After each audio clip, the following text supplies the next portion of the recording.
Bonjour Chloé, merci beaucoup d'avoir accepté cette interview. Donc pour te présenter rapidement, tu es la créatrice de Chloé Tam Tam qu'on peut retrouver sur Internet. Tu as également un site Internet sur lequel on peut voir tes prestations. Est-ce que tu peux te présenter de façon un petit peu plus approfondie pour les personnes qui nous regarderaient? Oui, donc je m'appelle Chloé Leonelli. J'aime bien me définir en disant que je suis une grande amoureuse de la nature et que j'ai toujours été créative. C'est vraiment deux piliers fondamentaux dans ma vie parce que en fait tout a été érigé et dirigé dans ce sens-là. Ce qui a fait aussi, qui m'a amenée de fil en aiguille à créer Chloé Tam Tam l'année dernière pour accompagner les porteurs de projets engagés à se lancer, à se développer grâce à une identité de marque et une stratégie de communication qui va être alignée, donc qui leur ressemble, magnétique pour attirer l'audience idéale, l'audience rêvée, et éco-consciente, donc qui a un impact moindre sur la planète puisque ça compte pour moi. Et du coup, aujourd'hui, je les accompagne à travers différents formats. Donc, j'ai un format sur l'accompagnement qui est très global avec tout mon processus créatif, où là, c'est moi qui fais tout de A à Z, même si dans mon processus, ça comporte, et ça me tient à cœur d'ailleurs, d'avoir une partie co-création. Tout au long, en fait, on a des points d'alignement. Il y a même un atelier d'idéation au tout début où on co-construit ensemble, on chemine ensemble, en fait, on fait des brainstorming, ce genre de choses. Donc ça, c'est un premier format pour créer son identité visuelle, pour créer son site internet, pour créer son identité de marque et sa stratégie de communication. Bien souvent, c'est sur Instagram parce que c'est le média du moment. Et sinon, j'ai un format de coaching en one-to-one. C'est plus du workshop, on va dire, parce qu'il y a plein d'exercices en live qu'on fait. Et à la fin, j'envoie un cahier d'exercices, un workbook, c'est plus joli, et où la personne peut approfondir la thématique qui a été abordée pendant cette séance de 2 heures. Et j'ai un dernier format qui est en train de voir le jour, qui me tient énormément à cœur, où là, c'est un format de formation collective et intensive. Donc, c'est une formation hybride parce que ça comprend du coaching de groupe, mais aussi du coaching individuel et des sessions de workshop en live, tous ensemble, à travers tout mon processus créatif. Et l'idée, c'est de reprendre mes packs, donc identité de marque, site internet et stratégie de communication, et de le faire avec plein d'entrepreneurs engagés sur un rythme assez soutenu. Donc là, par exemple, pour le site internet, ce sera 6 semaines, justement pour passer à l'action au plus vite. D'accord, ok, c'est super chouette. Alors pour info, moi, donc toi, tu m'as coaché en fait effectivement également sur mon identité. Donc c'était les séances de coaching que j'avais prises, c'était super intéressant. Donc n'hésitez pas si jamais vous n'osez pas vous lancer sur un pack peut-être plus important, de commencer par une session de coaching. Chloé est vraiment super gentille, du coup ça s'était très très bien passé. Alors au niveau de ton travail, en fait, ce sur quoi tu as choisi de centrer ton activité, il y a 2 points sur lesquels je vais m'attarder un petit peu plus spécifiquement. Le premier, c'est en rapport avec une écologie qu'elle soit sociale ou tournée vers l'environnement. Tu as vraiment décidé d'accompagner des personnes qui ont un impact positif. Alors, moi, ça me parle parce que du coup, je me dis que c'est super intéressant de montrer aux femmes que finalement, elles peuvent avoir un impact positif, même si tu ne travailles pas dans l'écologie de façon spécifique. Finalement, tu arrives à apporter ta contribution par rapport à tout ça. Est-ce que tu peux nous expliquer ce qui t'a motivé, toi, justement? Parce que du coup, finalement, tu te pénalises, on va dire, entre guillemets, dans le sens où tu limites tes clients, mais au final, ça doit t'apporter quelque chose. Est-ce que tu peux nous en dire un peu plus à ce niveau-là? Ouais. Déjà, c'est hyper important. Enfin, si je me suis lancée et j'ai créé Chloé Tam Tam, c'était justement pour accompagner les porteurs de projets engagés. Euh, et c'était directement ciblé, en fait. Le grand déclic que j'ai eu, c'est que déjà dans mon éducation, si je remonte à mes racines, comment j'ai été éduquée et tout ça, j'ai grandi à la campagne et mes parents m'ont sensibilisée dès mon plus jeune âge à l'écologie.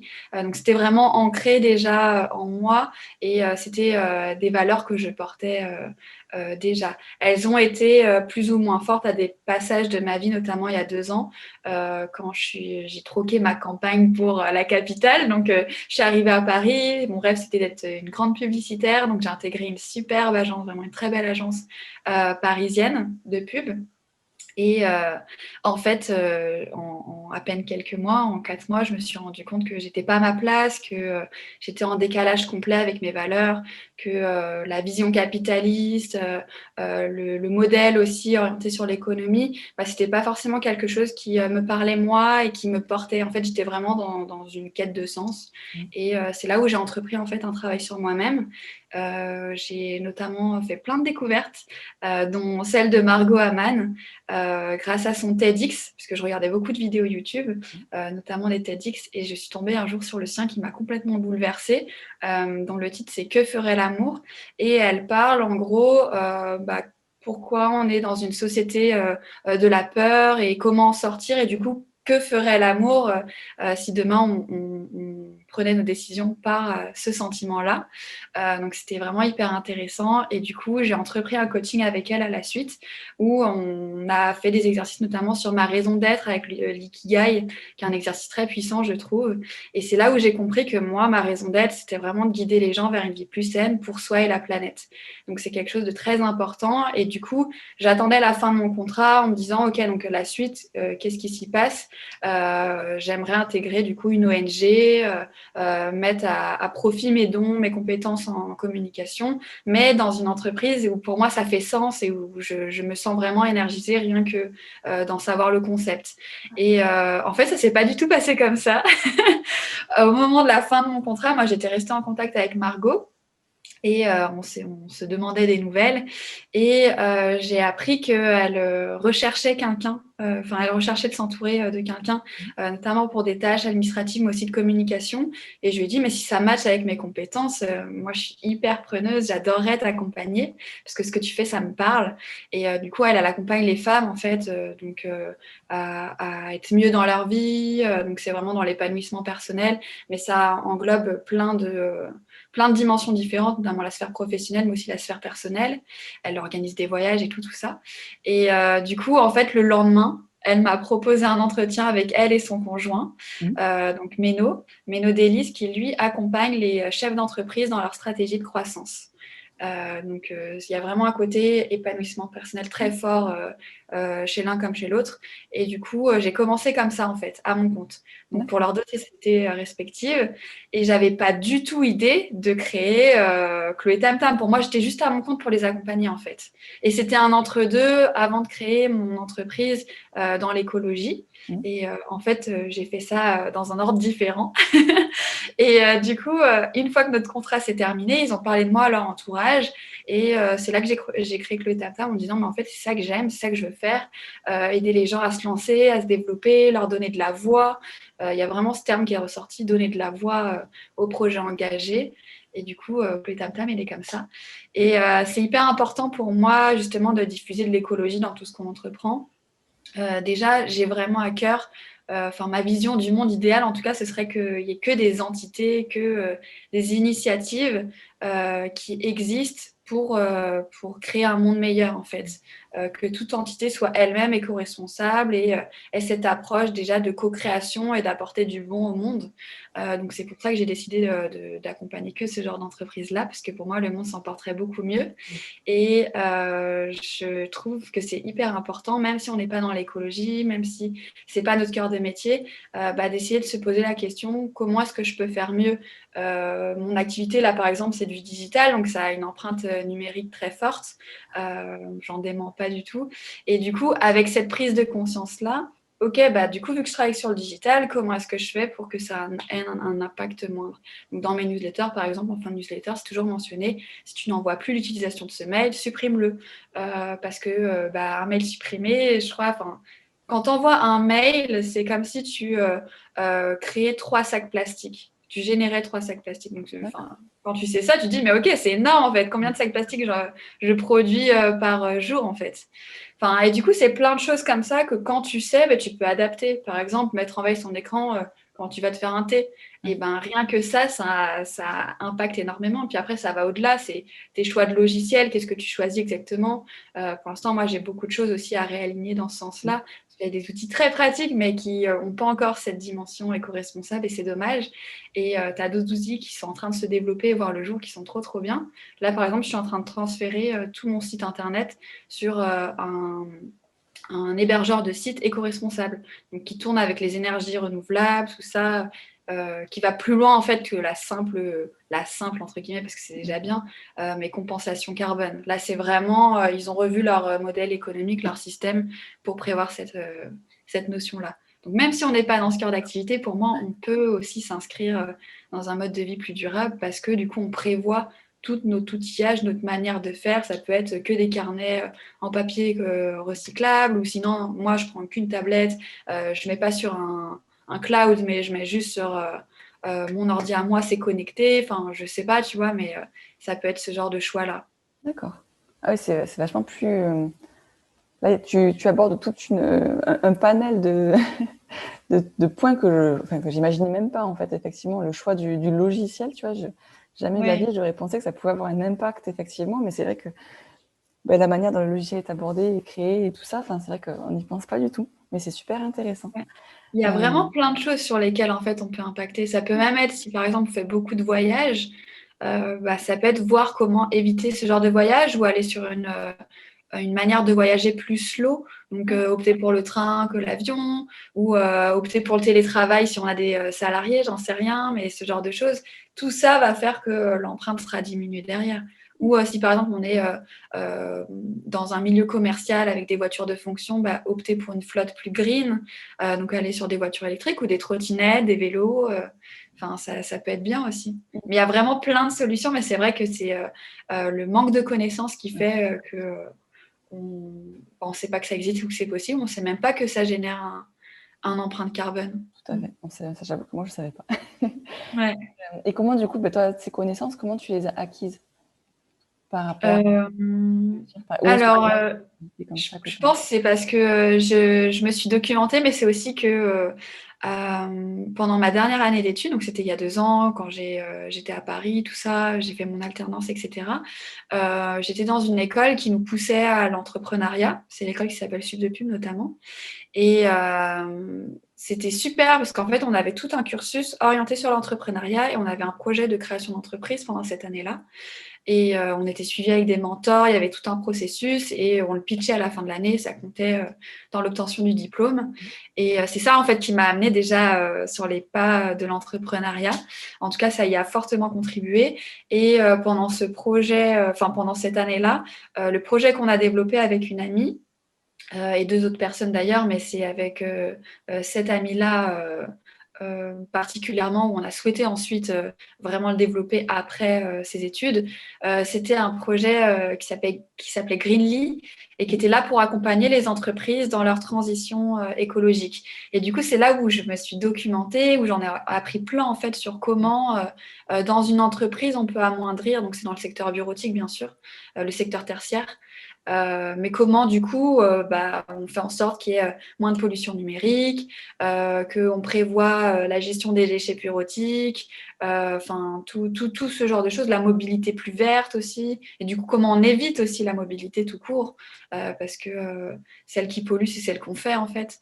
Et toutes ces notions-là, je les ai apprises pendant le développement de ce projet-là. Bon, finalement, c'est un projet qui a complètement changé parce que je me suis rendu compte que ce qui me mettait en énergie, il y avait beaucoup de choses contraignantes, notamment toute la partie commerciale, prospection, avec des entreprises qui sont pas forcément engagées de prime abord, qui n'ont pas ces convictions-là, mais qui se disent il faut que je tende vers ce genre de choses. C'était plein de choses, c'était pas forcément aligné à ma personne, qui a fait que du coup, je me suis dirigée sur un autre projet que je suis en train de développer là en parallèle de Chloé Tam Tam, pour créer le déclic écologique et reconnecter les gens à la Terre. Mais ça a bien changé en fait. Mais en tout cas, c'est là où j'ai appris tout ça. D'accord, ok. Ouais, c'est chouette. Donc, ça veut dire que tu as un autre projet également sur le... Oui. en train de voir le jour. T'arrêtes pas. Du coup, peut-être on peut rebondir sur cette question. Comment tu arrives justement à coupler en fait tous ces projets et ta vie perso en fait à côté en parallèle? Comment tu arrives à tout faire? Franchement, c'est trop dur. Je crois que c'est le challenge depuis que j'ai commencé. C'est extrêmement dur de cumuler les deux. Et je pense que le plus dur quand on entreprend seul, c'est d'abord se connaître soi. Parce que ce que j'ai fait en fait quand je me suis mis à mon compte, c'est que j'ai reproduit les mêmes schémas que je faisais quand j'étais dans le salariat. Alors que dans le salariat, j'étais la première à dire mais je comprends pas qu'il faille travailler de 8h à 18h. Enfin, qui a dit ça? Comment on peut être productif de 8h à 18h? C'est juste pas possible. Et je rêvais d'une entreprise qui disait ok, tu as telle mission à réaliser cette semaine, tu fais comme tu veux travailler à minuit, tu veux travailler 2 heures par jour, tu t'en fiches, mais il faut que ce soit fait à la fin de la semaine. Ça, j'aimerais trop, tu vois. Ouais. Mais quand je me suis mis à mon compte, eh ben, j'ai reproduit ce schéma de, bah ok, à 9h, c'est parti, on travaille jusqu'à 18h, 19h. Et en fait, même ça ne s'arrêtait pas, en fait. Parce que du coup, j'arrivais pas à être productive tout ce temps-là. Ce qui faisait que je m'octroyais des pauses, je sais pas, en faisant une sieste, en allant marcher 30 minutes ou en lisant un livre ou peu importe, tu vois. Mais du coup, je faisais des pauses parce que j'arrivais pas à être productive, qui faisait que je me punissais, entre guillemets, en disant, OK, bah, la pause, elle sera plus courte entre midi et 2 parce que tu reprends. Et le soir, bah, tu vas regarder un film, mais tu vas travailler en même temps. Comme ça, tu peux rattraper ce temps-là. Et du coup, là, cette année, mon grand mot, c'est la sérénité, parce que je suis en train de revoir complètement ma manière de m'organiser, parce que ça ne me convient pas, ça me prend de l'énergie, ça crée beaucoup de lourdeur. Du coup, ça fait que derrière, je ne prends pas de plaisir à faire mon travail alors que c'est un métier passion et c'est trop dommage. Donc, je suis en train de tout revoir et c'est super dur parce qu'en fait, il faut sortir de toutes ces croyances, de tous les codages parce que c'est vraiment difficile, par exemple, de se dire bah, à 10 heures, j'arrive pas à travailler, je vais faire un tour de vélo. Enfin, comment enlever la culpabilité de te dire je suis censée travailler mais je le fais pas. Donc ça, c'est déjà enlever toutes les croyances. Et c'est aussi se dire, OK, donc moi, à quel moment je suis le plus productive? Parce qu'autant mettre ces jours de travail-là. Il y a une personne très inspirante que je suis depuis le début, qui s'appelle Flore Léveillé, qui a notamment une pépinière pour accompagner les porteurs de projets à se lancer en fait. Donc là, c'est ceux qui ont juste l'idée et qui passent à l'action après, avec tout ce qui comporte l'administratif, tout ça. Et elle est très, très inspirante. Elle partage justement ces difficultés qu'elle peut rencontrer. Et elle abordait notamment le fait que elle travaillait la journée, mais elle se rendait compte que c'était le soir qu'elle était productive. Mais du coup, elle vivait pas entre-temps, quoi. C'est-à-dire que elle travaillait la journée, mais l'après-midi, en fin de journée, elle allait se balader, découvrir des nouveaux territoires, tout ça. Sauf qu'il faisait nuit tôt, c'est dommage. Du coup, ça te coupe ta journée. Puis le soir, elle était productive, mais elle était en mode, bah non, j'ai déjà fait ma journée, donc qu'est-ce que je fais? Et en fait, elle s'est dit, bah moi, je suis productive de 18h à 22h. C'est 4 heures dans ma journée que je vais octroyer à mon activité. Donc, je vais m'organiser comme ça. Et aujourd'hui, elle est hyper épanouie parce que du coup, elle va en randonnée, elle voyage et tout de manière locale, hein, mais de toute la journée. Et le soir, elle est hyper motivée, hyper énergique et elle fait son métier passion. Et j'ai trouvé ça hyper inspirant. Et c'est un des choses qui a été un déclic de, mais ok, donc tu le fais maintenant en fait. T'attends pas, parce qu'à chaque fois, je me disais, bah oui, mais là, j'ai pris plein de projets, donc je vais faire comme je faisais jusqu'à présent avec les projets que j'ai. Puis pour les prochains mois, je vais les diminuer pour voir mon organisation différemment. Mais sauf que ça ne marche pas comme ça, parce que c'est hyper frustrant de continuer dans le même schéma, de se dire bah, dans 3 mois, ce sera comme je veux. Mais 3 mois, c'est long en fait. Et du coup, j'ai décidé là, par exemple, vu que je ne suis pas productive, je le savais même dans le salariat, de 13h à 16h, c'est très dur pour moi d'être devant mon ordi. Et, je sais pas si c'est la digestion, mais c'est super dur. Et du coup, j'ai décidé, ok, bah, moi, je suis productive vraiment le matin et à partir de 16-17h le soir.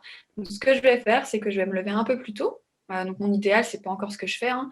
Moi, pour l'instant, je me lève plus je travaille plus vers 8h, 8h30. Mais mon idéal, ce serait de commencer à 7h30 jusqu'à 13h et de faire le gros du boulot. Pause 13 jusqu'à 16h, où là, je fais ma vie, je vais jardiner, je vais voir du monde, je vais me balader, je vais lire, je vais me former, mais où vraiment, je vis pleinement et je vis pour moi. Et de 16 à 17h30, je ferai des petites tâches, donc du suivi client, des mails, de la facturation, ce genre de choses qui prennent pas énormément d'énergie en tête. Et comme ça, après, j'ai une autre partie de ma journée, donc à 17h30, où là aussi, je peux faire ce que je veux. C'est très important, je trouve, de se trouver son propre équilibre et de ne pas reproduire un même schéma, parce que là, ça devient très, très lourd. Et en tout cas, moi, je m'inscrivais dans un truc où, limite, j'avais plus d'énergie et je me disais, mais c'est pas possible, je peux pas continuer comme ça, quoi. Donc, j'ai tout repensé. Mais c'est vraiment important de se connaître soi. Et justement, on va faire le lien avec tout ça et c'est intéressant parce que du coup, c'est vrai qu'au final, tu protèges l'écologie vis-à-vis du monde extérieur, vis-à-vis de la planète ou des autres personnes. Et finalement, c'est ton écologie personnelle que tu avais un petit peu mis de côté. Et je pense effectivement c'est quelque chose qu'on peut faire très rapidement, notamment dans le monde du travail, parce qu'on a une pression à bien faire, une pression à réussir tout ça. Et du coup, en fait, toi, par rapport à ton approche, comment tu viens justement intégrer ces notions d'identité personnelle? Comment tu amènes la personne à travailler sur elle-même finalement pour pouvoir faire un projet qui lui ressemble au maximum? En fait, c'est insufflé dans tous mes accompagnements. C'est-à-dire que ce soit où on délègue tout de A à Z, on vient me voir pour dire est-ce que tu peux créer mon identité visuelle ou ok, j'ai envie de créer mon identité visuelle, est-ce que tu peux me coacher ou ok, je vois que tu as fait une formation sur l'identité visuelle, j'aimerais m'y inscrire. Donc, dans tous ces accompagnements-là, ces différents formats, à chaque fois, dans mon processus, il y a cette partie de revenir à soi. C'est hyper important pour moi parce que si on regarde d'abord le marché, c'est ce qu'on nous apprend en fait en règle générale. Regarder le marché, qu'est-ce que fait la concurrence, où il y a un besoin et du coup à qui est-ce que je parle. Mais du coup là, on est directement dans une projection et de qu'est-ce que je vois, qu'est-ce qu'on me dit de faire bien en fait. Et du coup là, on perd vraiment nos tripes en fait. On perd vraiment ce qui va nous motiver, nous énergiser, nous enthousiasmer parce qu'on va faire quelque chose, on va créer quelque chose même pour soi, mais qui n'est pas pour soi. Donc c'est trop dommage. Et du coup, c'est pour ça que dans mes accompagnements, par exemple, si je prends le cas de la création d'identité visuelle, et quoique c'est aussi en parallèle, le début est toujours le même dans tous mes accompagnements. Il y a d'abord un questionnaire de clarification, ensuite un atelier d'idéation de 2 heures où là on brainstorm et j'apprends plus à connaître en fait la personne et le projet, puisque les deux, l'un ne va pas sans l'autre. Et il y a des exercices intuitifs qui sont vraiment là en fait pour partir de soi. C'est-à-dire que c'est la personne qui parle et j'essaye de détecter du coup ce qu'elle a à cœur. C'est-à-dire que je lui dis, enfin, dans mon accompagnement, je dis vraiment, ok, qui est-ce que tu rêves d'attirer, avec qui est-ce que tu rêverais de collaborer, qui est-ce que tu aimerais qui achète du coup tes produits, ton offre, à quoi ressemble cette personne, c'est quoi son rythme de vie, c'est quoi ses grandes valeurs, qu'est-ce qu'elle aime faire dans la vie, même pendant son temps libre, qu'est-ce qui lui tient à cœur, c'est quoi du coup ses grands blocages. Et du coup, là, quand tu rentres en empathie avec cet idéal de personne, mais ce qui se passe, c'est beaucoup plus fort en fait. Et du coup, c'est beaucoup plus clair dans ta vision et tu as beaucoup plus de motivation à créer. Tu sais pourquoi tu fais les choses. C'est vraiment important de savoir pourquoi on fait les choses parce que c'est moteur. Et du coup, si on ne revient pas d'abord à soi, ben, on risque de créer quelque chose en fait qui ne nous correspond pas totalement. Et du coup, on va constamment essayer de réaligner. Puis dans tous les cas, même si on part de soi, on va constamment réaligner les choses par rapport à son propre développement à soi. Moi, aujourd'hui, comment je fais les choses, je ne les faisais pas du tout telles quelles il y a un an. Ça a énormément évolué parce que j'ai grandi, je me suis ouvert à d'autres choses. Je me suis dit, OK, là, comment je faisais? Bah, finalement, je préfère faire comme ça, c'est plus fluide. Enfin, je me suis approprié mes process et je les réaligne constamment. Donc, c'est très important de se connaître soi. Et ça fait aussi le parallèle au niveau de quand on veut se rendre visible, parce qu'il y a beaucoup de blocages en fait qui peuvent venir s'imbriquer. Et moi, la première, hein, je travaille là-dedans, mais pour autant, j'avais énormément de blocages. Et même aujourd'hui, hein, ça me fait flipper beaucoup moins parce que j'y travaille et du coup, j'ose. Mais par exemple, j'ai mis au moins 6 mois entre le moment où j'avais envie d'aller sur Instagram et le moment où j'y suis réellement allée en fait. Parce que je me disais, non, mais on va se moquer de moi, et puis qu'est-ce que je vais pouvoir dire? Et puis mince, je vais attirer peut-être trop de gens, et puis comment je vais gérer après tous ces projets? Déjà que là, j'ai du mal à gérer. Enfin, il y avait plein de croyances qui venaient s'imbriquer. et avec le manque de légitimité, tout ça. Et si tu fais pas un travail sur toi-même ou si tu n'essayes pas d'avoir plus confiance en toi, bah, malheureusement, tu vas repousser. Et bien, si tu parles pas de ton projet, il sera jamais connu. Entre guillemets, il n'existe pas. Il existe pour toi, mais pas pour les autres. Et du coup, ben, t'impactes pas le monde. Donc, c'est intimement lié et c'est extrêmement dommage, du coup, de pas y aller et de pas oser. Merci beaucoup. Et c'est une problématique que je connais également. C'est bien la visibilité. C'est pas forcément facile au début, mais bon, c'est un pas à passer, effectivement.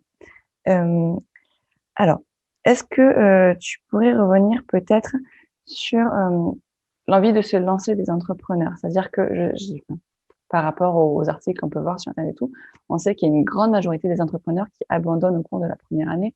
On sait qu'au début, c'est difficile, donc, comme tu le disais, de venir combiner vie pro, vie perso, parce que du coup, bah, tout simplement, on ne se connaît pas toujours suffisamment. Qu'est-ce que tu aurais comme conseil, là encore, à donner pour une personne qui vraiment hésite par rapport à cette peur de ne pas réussir à gagner sa vie comme ça ou de devoir abandonner d'ici quelques mois? Quels seraient les conseils pour les aider dans leur lancement, en fait, que tu pourrais leur donner? Ouais. C'est une question compliquée. Enfin, d'un côté, je me dis c'est simple. Il suffit d'y aller en fait et de se Mmh. lancer et d'oublier ses croyances. Et d'un côté, elle est hyper complexe parce que bah, quand tu es dans la situation actuelle et que tu dis bah, derrière, il faut que je paye mes factures, j'ai mon loyer, j'ai machin, tu as plein de croyances où on te dit mais t'as pas assez d'expérience ou tu es trop vieux maintenant ou j'en sais rien, tu vois. Mais il va y avoir plein de choses qui vont faire que tu te dis ouais, maintenant, c'est pas le moment. Mais déjà, ce sera jamais le moment. Parce que par exemple, si tu veux te lancer en sortie d'études comme j'ai fait, eh ben, on va te dire, tu n'as pas assez d'expérience, il faut que tu ailles dans différentes entreprises, puis ensuite tu pourras créer ta propre structure parce que tu auras les armes nécessaires pour y aller, tout ça. Ouais, mais non, parce que si tu attends ce moment-là, on va te dire, ok, mais là, c'est ta vie de famille ou ta carrière, j'en sais rien, ça se trouve, ce sera, voilà, bien souvent, c'est même la carrière. Là, tu es hyper bien lancé, on va te donner une promotion, t'arrêtes pas dans cette lancée-là, enfin, continue. Après, bah, ce sera les enfants, mais maintenant, tu as des enfants, tu vas pas te lancer, c'est pas l'âge idéal. Puis après, ben, du coup, il faut les pousser. Puis après, on te dira, ben, non, mais maintenant, tu es en fin de carrière, si ça marche pas, bah, du coup, tu vas avoir trop du mal à trouver un boulot, et puis après, tu es trop vieux, puis c'est le moment de la retraite. Enfin, en fait, tu le fais jamais, il y a vraiment jamais de bon moment pour se lancer. Donc, pour moi, c'est si tu as cette envie-là, si tu as, ce projet de cœur où tu dis, waouh, je rêve de ça, faut y aller en fait, parce que sinon, Enfin, si je vois à long terme, tu vois, mais tu vas finir ta vie avec plein de regrets et c'est trop, trop triste. Donc, vaut mieux y aller, se planter et c'est pas grave, on rebondira. Je pense qu'on n'est jamais à la rue en plus, surtout en France. Il y a plein d'aides. Si on manque d'argent, bah, peut-être qu'on peut faire dans un premier temps un boulot en mi-temps qui peut nous créer du coup bah, des revenus, mais aussi du temps derrière, qui fait qu'on peut faire les deux.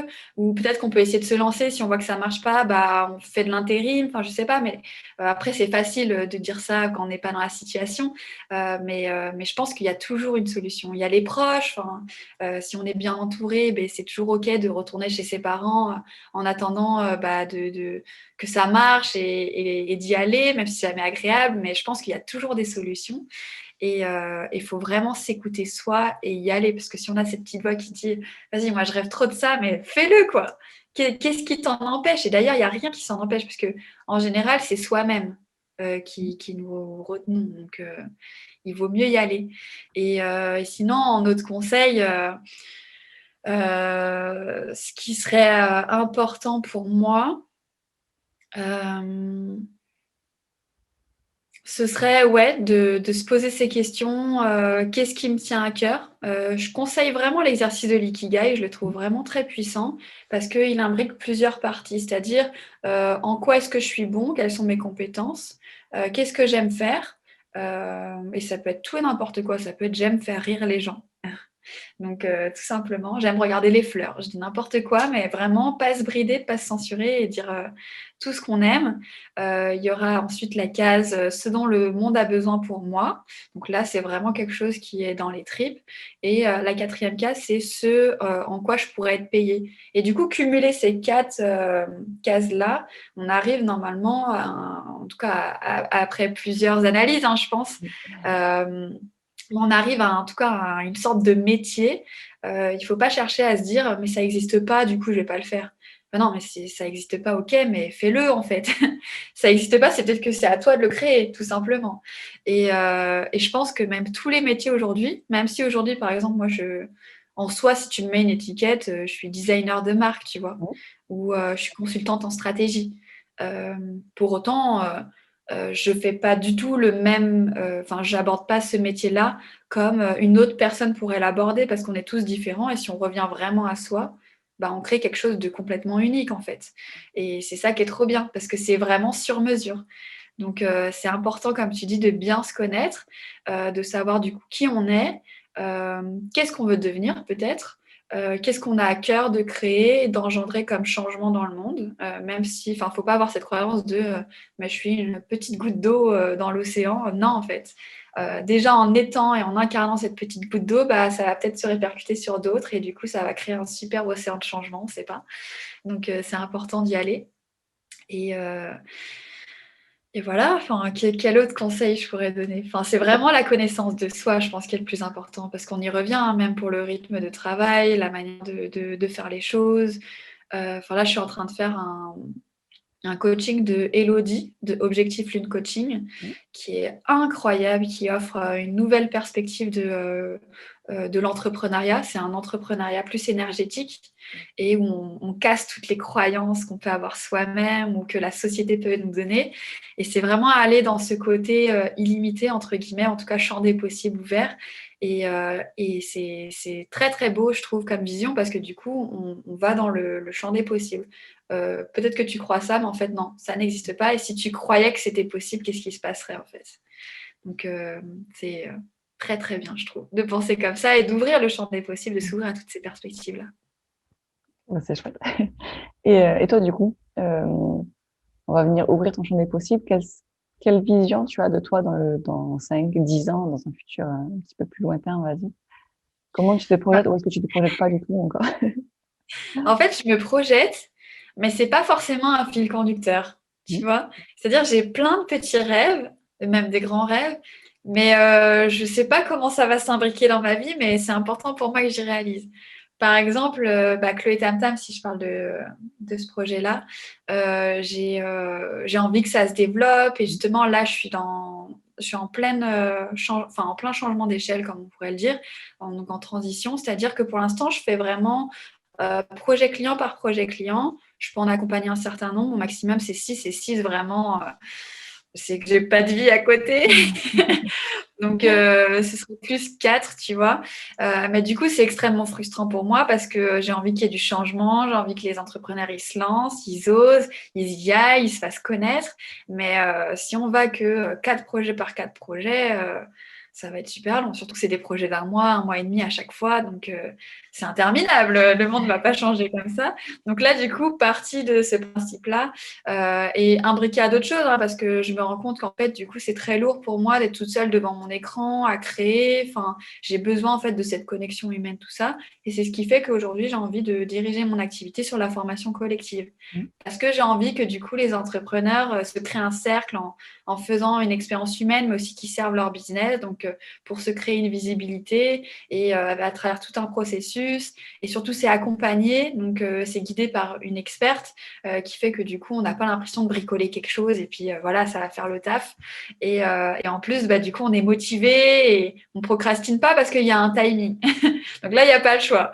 Et donc ça me tient vraiment à cœur. Et je vais continuer les projets clients, mais beaucoup moins. C'est-à-dire, je pense que ce sera des projets coup de cœur, donc un ou deux par mois. Et le reste, ce sera surtout des formations collectives saisonnières, c'est-à-dire qu'il y aura, par exemple, une formation de site internet en hiver. Et je reprends l'appellation de mes packs qui tournent autour du jardinage, hein.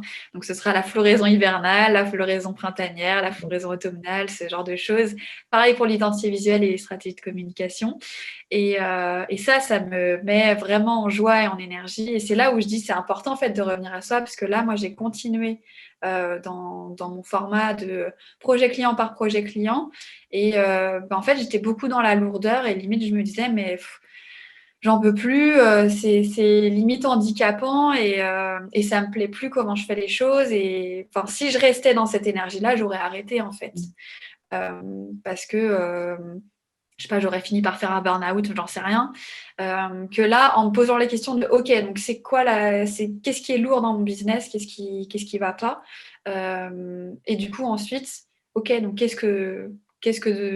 j'arrive plus à parler. Qu'est-ce que ce dont j'ai besoin? Je sais pas si c'est français, mais bon. Ça passe, on comprend. Voilà, ça passe. Je pense qu'on m'a compris. Et du coup, derrière, c'est créer ce changement-là directement. Donc, c'est là où j'ai changé mes journées pour avoir vraiment cette impression de vivre pleinement. C'est-à-dire, j'impacte le monde, mais aussi je m'impacte moi. Et c'est important, l'un ne va pas sans l'autre. Du coup, ensuite, ok, j'ai cette activité-là, mais j'aimerais en plus ça, et même que ça, ce soit en majeur, donc les formations, parce que j'ai envie d'être dans cet échange, j'ai envie de transmettre, j'ai envie d'inspirer. J'ai envie vraiment d'être dans cette connexion humaine et avec des entrepreneurs engagés, pas toute seule dans mon petit truc toute seule. Mais c'est propre à moi, tu vois.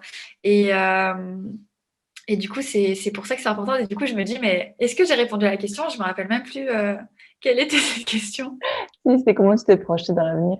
Quelles Ah étaient oui, voilà, ok. tes visions? Voilà, donc ça, c'est déjà Chloé Tam Tam. Ensuite, j'ai mon deuxième projet qui s'appelle Eswama. Donc, je le fais pas toute seule, je le fais avec un associé qui s'appelle Anthony Paris, que j'ai rencontré dans la promo Ticket for Change. Donc, c'est une trop belle histoire parce que tout a été hyper fluide. Mais il faut savoir que là, on est en train de créer une entreprise alors qu'on s'est jamais rencontrés. Donc, c'est un truc un peu fou, mais ça nous enthousiasme. Et nous, on est vraiment animés par le fait de créer le déclic écologique pour reconnecter les gens à la Terre. Parce qu'on est complètement déconnecté de la Terre nous-mêmes, hein, même moi, j'essaye de m'y reconnecter parce que c'est très très dur dans nos sociétés. Et donc ça, j'aimerais que ça prenne de l'ampleur et qu'on voie des transformations en fait, que les gens qui viennent à nous et fassent nos immersions, parce que ça se passera par des immersions de 5 jours dans des écolieux. Avec plein d'activités avec la Terre et des prises de conscience, des remises en question et du coup avec quoi on repart et qu'est-ce que ça nous donne envie de changer dans notre quotidien. Donc c'est vraiment des immersions transformatives. Donc ça, j'aimerais qu'on accompagne un certain nombre de personnes et qu'on voit qu'il y a vraiment un avant-après. C'est vraiment important pour moi de mesurer cet impact-là. Et du coup, donc, je vois ces deux projets-là, mais je vois aussi un grand voyage. Je rêve d'un tour de monde, tu vois, où je vais à la rencontre des anciennes civilisations, des civilisations ancestrales. Enfin, c'est même pas des anciennes, elles sont toujours là. Il y en a plein, mais c'est des minorités, entre guillemets, quand on voit notre société, la place qu'elle prend. Mais je trouve ça très beau ce qu'elles font et j'adorerais découvrir leurs us et coutumes et voir comment elles arrivent à vivre en harmonie avec la nature. Et du coup, comment elles vivent, tout ça, au-delà de ça. Enfin, je trouve que c'est hyper intéressant de voir d'autres modèles et pourquoi pas le transmettre aussi, de montrer ce qui s'y passe et du coup d'inspirer d'autres personnes et peut-être que ça donnera envie d'avoir un mode de vie différent, je sais pas, mais j'ai vraiment cette soif de connaissances. Donc, j'aimerais bien partir avec mon chéri ou faire je sais pas, 1 an, 2 ans, 3 ans, j'en sais rien. Mais un tour du monde où je passe plusieurs mois, plusieurs semaines ou mois dans ces cultures différentes et on va à la rencontre de ces différents pays en sac à dos. Enfin, ce serait trop, trop cool. J'avoue, c'est chouette Et comme projet. petit, je vois... Ouais, bah ouais, c'est trop beau. Enfin, et déjà, le voyage, je trouve que c'est déjà un super outil pour se connaître soi-même, mais aussi de connexion à l'eau, d'ouverture. Enfin, c'est très, très beau. Et je projette aussi, tu vois, mais comment ça s'imbrique tout ça et à quel moment, j'en sais rien, tu vois. Mais aussi la vie de famille. Enfin, je me languis d'avoir un enfant et de redécouvrir la vie à travers ses yeux. Enfin, je trouve que c'est très, très beau, cette curiosité, cette innocence. Enfin, ça doit être magnifique. Et j'accompagnais une cliente d'ailleurs, Marie Gued, qui aide pour l'instant, c'est un format au niveau de l'entreprise, mais aussi pour les particuliers, donc pour mieux accueillir la parentalité. Et j'ai adoré l'accompagner parce que elle est vraiment animée par son projet, elle a des très belles valeurs, c'est vraiment très beau ce qu'elle fait. Et elle disait notamment que c'est une relation entre guillemets gagnant-gagnante, c'est-à-dire que l'enfant nous apprend autant de choses que nous, on lui apprend en fait. Et c'est même lui qui nous apprend le plus de choses parce qu'on redécouvre vraiment la vie à travers ses yeux, avec une autre vision, une autre manière de voir les choses. Et du coup, en étant dans cette ouverture-là, bah, on se met à son niveau, on redevient enfant, entre guillemets. Donc, moi, j'ai très, très hâte de ce moment-là. Et en même temps, ça me fait très, très peur parce que je me dis, j'ai une vie humaine entre les mains. Mais voilà, donc ces grandes choses-là, puis je me verrais bien aussi à la campagne, pourquoi pas avec plein d'animaux, j'en sais rien, mon atelier d'artiste. Donc je sais pas comment tous ces éléments vont s'imbriquer, mais c'est plein de petits rêves où je me dis ce serait cool de les réaliser. Je vais faire en sorte de les réaliser maintenant, quand, comment, dans quel ordre, je sais pas. Euh, mais c'est ces objectifs-là en tout cas. J'ai hâte de suivre tout ça. En tout cas, ça a l'air passionnant. Vraiment, je pourrais t'en parler pendant des heures, je pense. On va pas retenir les gens indéfiniment, mais je t'en parlerai après. Mais je sais pas du coup si une vie va suffire. Je pense, c'est juste que ce sera une vie bien pleine où tu n'auras pas de regrets, en fait. C'est ça qui est chouette. Ouais, C'est ça mais qui est c'est vrai que chouette. c'est important. Et justement, on est souvent dans la machine à laver, entre guillemets. Enfin, moi, j'avais cette sensation-là où j'ai toujours eu, depuis le début, même avant de créer Tam Tam, j'ai la lèvre gercée.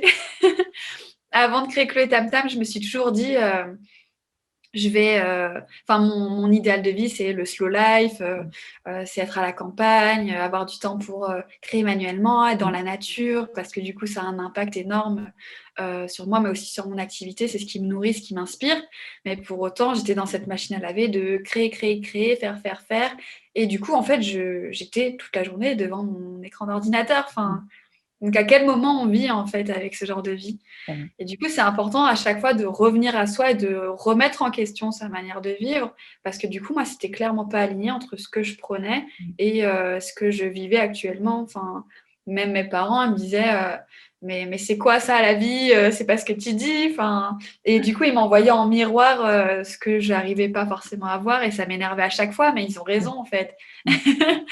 Donc, c'est pour ça que c'est important aussi d'à chaque fois remettre en question sa manière de vivre et de dire, OK, est-ce que c'est vraiment ce vers quoi je veux aller ou pas? Est-ce que je suis épanouie?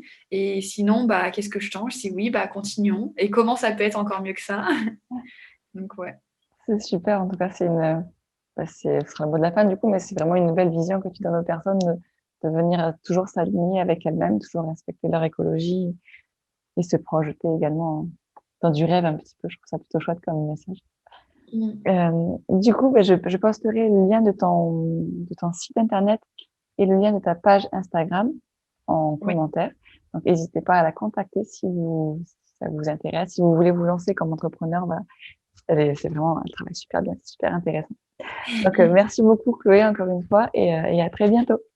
Merci beaucoup à toi, c'était super. Et puis voilà, j'aime trop ce que tu fais. J'ai adoré travailler avec toi. Bon, pendant le coaching, tu l'as dit tout à l'heure, mais c'était vraiment hyper enthousiasmant et découvrir justement tes convictions par rapport à l'amour de soi, l'amour des autres. Enfin, je trouve que c'est un super beau message à porter. Donc, merci pour ce que tu fais. Merci de m'avoir invité ici pour parler de mon entreprise, parler de mon message. Donc, c'est une belle opportunité en tout cas que tu m'offres aussi. Avec plaisir.